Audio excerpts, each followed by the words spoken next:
What is going on, my people? It is your guy, the Hopeful Entertainer here, bringing you some more Mugen League action where we put AI-controlled Mugen characters against each other in a league-based format. This video will contain sets 7 and 8 of Wave 4, so without any further ado, let's get the show on the road. Mugen League! Maybe 2 teams at least, minimum. So in the background, Shuriken Shadow charging up, Bartholomew with Kuma the Balls being attempted inside the Erupted Sakura and now went for a big Rasengan.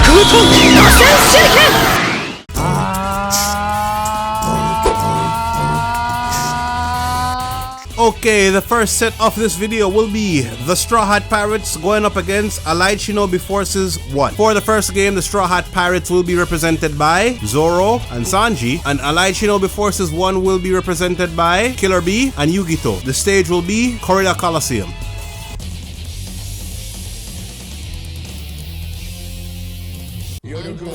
So Allied Shinobi Forces 1 has 1 win, 1 draw, and 1 loss so far, totaling of 4 points. Not too high up on the table. Straw Hats don't have that many points though. Alright, Killer B and Yugito starting off with that 2000 power because they are indeed Jinchuriki. Immediately Yugito going in along with Killer B doing a lot of damage to Sanji and Zoro. What can the members of the Straw Hat Pirates do against the Jinchuriki of the Hidden Cloud Village? Immediately they're getting slashed by Yugito. She's gonna go for Flying Tiger, finishes off Sanji in the air, and we have Killer B going for his counter. Zoro is gonna fall for the counter and get hit. Yugito, Killer B barely lost any HP during all of that. Now Sanji has an awakening form that he can go into, his Germa 66 form, and it can actually give him a lot of advantages in fights. He gets different specials, and he can even become invincible for a period of time. But it doesn't look like he's gonna get a chance to actually activate that form as he's being smothered by the Jinchuriki of Hidden Cloud. Zoro charging up, sending in the piercing projectiles, charging up again, more piercing projectiles, charging up again, why don't you? More piercing projectiles as Sanji hits with extra hake, keeping Killer B and Yugito airborne. Frit Asorite, Killer B hits with a counter but he gets hit by Sun instead, and that might be enough to finish off Hidden Cloud of the Allied Shinobi Forces 1. Yugito indeed goes down. We got Meteor Drop coming out from Killer B. He walks in, uses 1 knife slash to hit 2 people. Tatsumaki into Frit Asorite from Sanji. Zoro and Sanji taking 1 round. The Straw Hat Pirates need to start doing something. Hey, listen, they're Straw Hats. They're supposed to be strong, and they're not winning.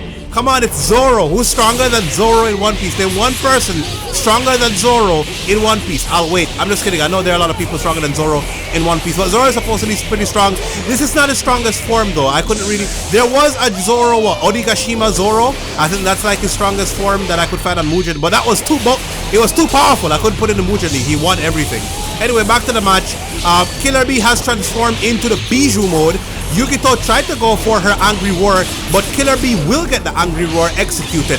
1 round apiece. It's do or die. Whoever wins this round takes the game off the set. Yugito and Killer B both using their Bijou forms currently. We're gonna see Killer B charge up. He might go for the Bijou Dama. No, we're gonna see Bijou Lariat, but Germa 66 has come out from Sanji. He goes for the stomp, but he gets hit by the Lariat. Sun finishes off Killer B. He's down. It's just Yugito. Can she 1v2? She hits with the air combo. Another Sun. Zoro is gonna take the round for his team.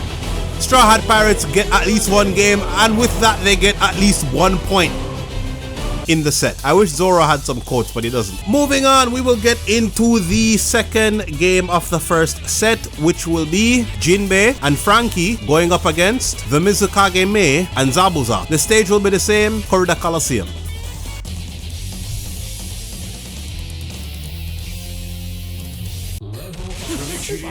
Having 2 people that, well, 3 people that use water in their attacks, the Mizukage, Zabuza, and Jinbei.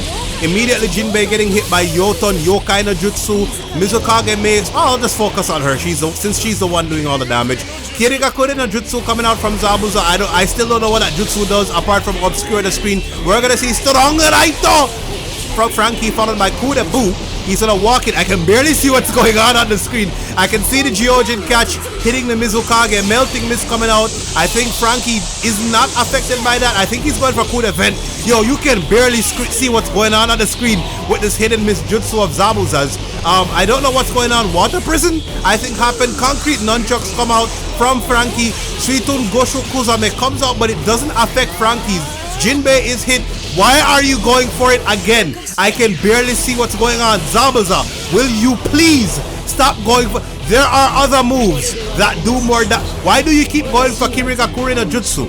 What does that do for you? Apart from making it difficult for me to see the screen. I gotta fix the Zabuza, man. Anyway, we're gonna see Lava Breath, Magma Breath coming out from the Mizukage, followed by the Water Laser. Zabuza taking his opponent skyward with a couple of sword slashes, uppercuts.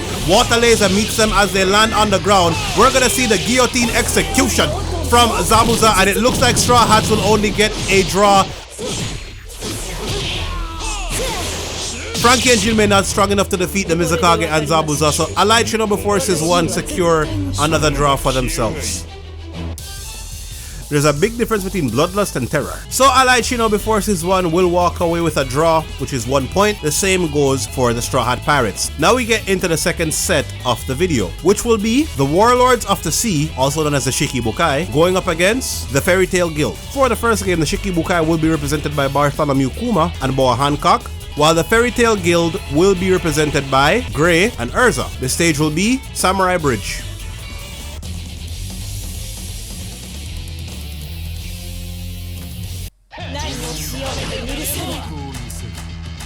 So Bartholomew Kuma, Boa Hancock going up against Gray and Urza.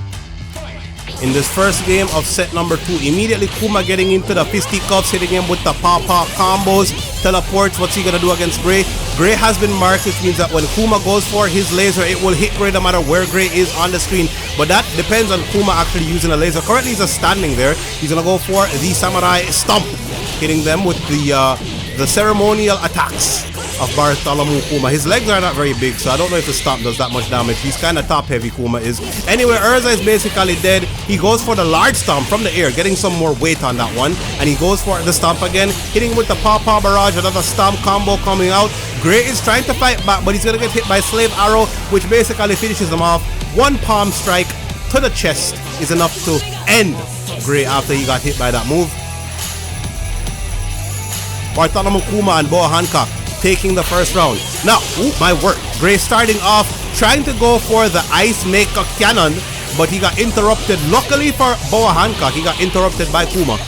Pistol Kiss has activated. I think Urza got hit by Impossible Art, or maybe it was just a Pistol Kiss. We're gonna see Boa Hancock activate dodge mode. That's what the white border around the screen is. She has a chance to dodge moves. Impossible Heart comes out. He hits both Urza and Gray. We're gonna see the heavy attack go wayward. I think Kuma charged up and tried to go for his Cyborg Cannon. He's gonna go for the counter this time.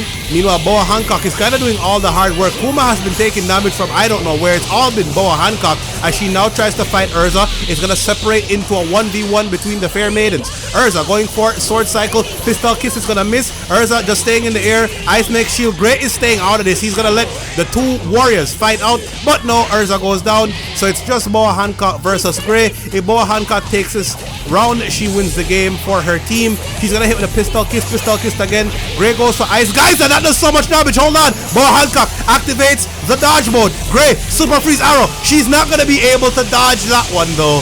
Urza is going to be happy that Gray was able to defeat Boa Hancock. Hancock had it. She had it, bro. She just needed to go for one more Pistol Kiss and that would have been it. But no, she instead decided to go for, I don't know what she went for. She went for like dodge mode and then she started charging up. Gray just hit her with the Super Freeze Arrow and that was that. Anyway, we're going to see Mellow. Oh no, I think that was just Impossible Heart. Doko no Ikitai attempted from the Kuma character. He's just gonna jump around, but he doesn't really hit anybody with that move. He has to go back closer. We saw what's Hancock doing? Hancock, what are you doing? That's been like a 50% health combo, and because she did it against two characters, it's basically 100%. Like a whole character just died in one sequence from Boa Hancock. But you know what Urza is saying? You got that, honey. I got some stuff of my own. Multiple hits, transforming into the different styles of armor. We're gonna see Super Freeze Arrow come out once more. It looks like Kuma blocked. Hancock did not. It's very close. Raite no Yoroi coming out from Urza. She goes for Tenrin Blumen Blato afterwards. She's going to go for Kuraha no Yoroi, and the multiple weapons hit combo finishes off Bartholomew Kuma and Boa Hancock. Gray and Urza take that first game. The Warlords of the Sea might fall a couple of rankings after this performance because they can now at most get 1 point. The second game will be Crocodile and Gecko Moria going up against Gajeel and Jalal. I'm not going to confuse their names at all. The stage will be the same, Samurai Bridge.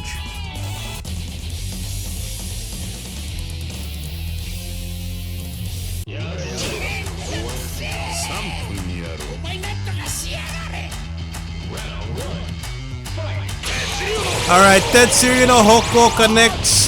Gajeel walking in, hits with Tetsuya no Goken. He gets hit by the quicksand of Crocodile, but Crocodile was not able to capitalize off of that opening because he was hit by Bind Snake from Jalal. Now Crocodile is just going to stand back, go for Spada, Desert Spike, Spada again. Meanwhile, Moria is getting absolutely destroyed by Jalal and Gajeel. Crocodile, you need to go help the man. Moria is basically dead. I don't even know if Moria is a man. I don't know what to call what he is. He tries to go for the Desert Spike, but it doesn't work. Logia mode saving Crocodile just a little bit as he regains some HP. Crocodile is really good at 1v1. I don't know if he's going to be good at 1v2. I'm going to be honest with you. I don't think Crocodile is going to win this round because he did not help Moria. Moria was on the left side getting absolutely smothered, and Crocodile thought it fit to just go for Spadas that didn't even go full screen. Anyway, Gajeel has activated Iron Scales mode. Tetsuya no Hoko finishes it off Crocodile, and he's going to be regretting not coming to the aid of Moria.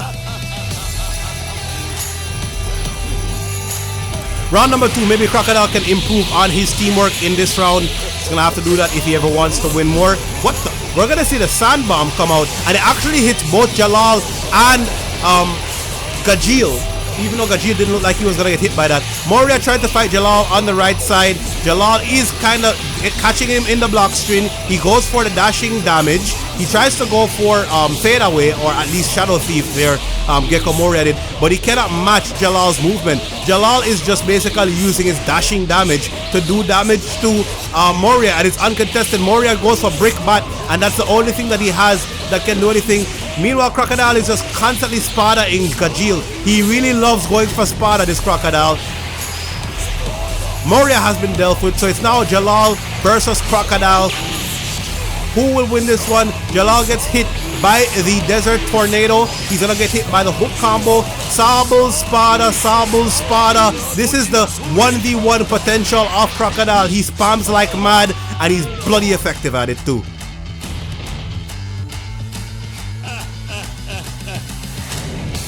Round 2 going over to the Shikibukai. Alright, immediately we're going to see some of the Shadow Hand combos. Doppelman! We haven't gotten to see a lot of Doppelman this game because Moria has been getting dealt with by the Jalal. He's had his hands full dealing with the dashing damage of Jalal. You're going to see Jalal use that move there. Suno Tokage comes out and connects on Gajeel, dealing a lot of damage. Magic Explode comes out from Jalal as he tries to stop the onslaught coming out from Gecko Moria, but he's going to get hit by Belly Flop. Meanwhile, Gajeel gets caught by Quicksand. Grand Chariato, just one of them though. Tetsuya Sokishi comes out from Gajeel. Can they beat the Shikibukai? Can Fairy Tail come in and probably overtake the Shikibukai? We're going to see Black Box. Jalal is trying to fight Crocodile. He uses Dark Fading. We're going to see the Doppelman combo, but it is blocked. Shadow Digger coming out from Moria. Gajeel is almost dead.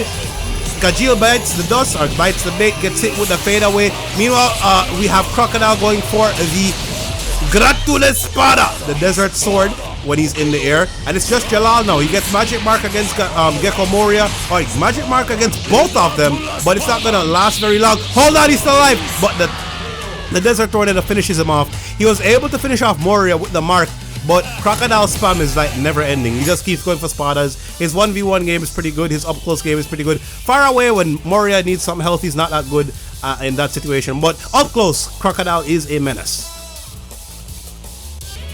So the Warlords of the Sea will not be overtaken by Fairy Tail in this game because they both got the same amount of points, which is 1 apiece for the draw. 2 draws this episode, right? With all these sets coming to an end, that will wrap it up for the video. So as always, I would like to say thank y'all for watching. Leave a like if you were laughing, subscribe for more and more content, and sound your voice in the comments. 2 quick questions. Do you enjoy reading novels? Are you a shonen manga enjoyer? If these things interest you, then take a look at this. It's a book I wrote called Primal Odyssey, and it's basically what I'm calling a shonen novel. It features the life story of Leo the Lion Primal and the world that he lives in. Basically, it should end up being a long-run series depicting the events from the world of primals. Chapter 1 is currently available as an ebook or paperback on Amazon. In order to publish more chapters, I need to gather more resources, if you know what I mean. The plan is to use what I get from sales to publish new chapters. I've currently penciled out the events for 400 chapters. To put them all into books would now just take time and the resources I mentioned earlier. If you're interested in supporting, check the link in the description down below. Your support would be greatly appreciated. 13番隊朽木ルキア